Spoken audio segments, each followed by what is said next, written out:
আসসালামু আলাইকুম ওয়া রাহমাতুল্লাহি ওয়া বারাকাতুহু। নাহমাদুহু ওয়া নুসাল্লি আলা রাসূলিহিল কারীম, আম্মা বা'দ। প্রিয় দর্শক, আজকে খুবই গুরুত্বপূর্ণ একটা বিষয় নিয়ে আলোচনা করব। বিষয়টি হচ্ছে ফরজ গোসল। দেখেন, আমাদের সমাজে অধিকাংশ মানুষ যারা ফরজ গোসল আদায় করে তাদের গোসল আদায় হয় না। এখন বলতে পারেন কিভাবে গোসল আদায় হয় না?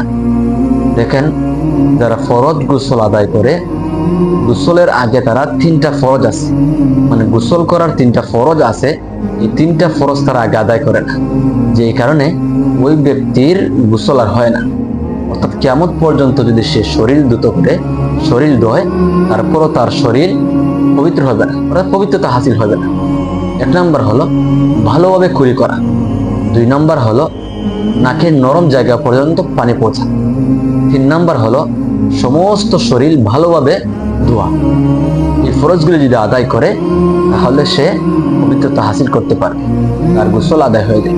কিন্তু এই ফরজগুলি যদি কোনো ব্যক্তি আদায় না করে, তাহলে কিয়ামত পর্যন্ত যদি সে গোসল করে তারপরেও সে পবিত্রতা হাসিল করতে পারবে না। এই জন্য আমাদের উচিত, যাদের উপর গোসল ফরজ হয় তারা এই ফরজগুলি আদায় করে না। আল্লাহ তাআলা উক্ত কথাগুলির উপর আমাদেরকে আমল করার তৌফিক দান করেন। আমিন।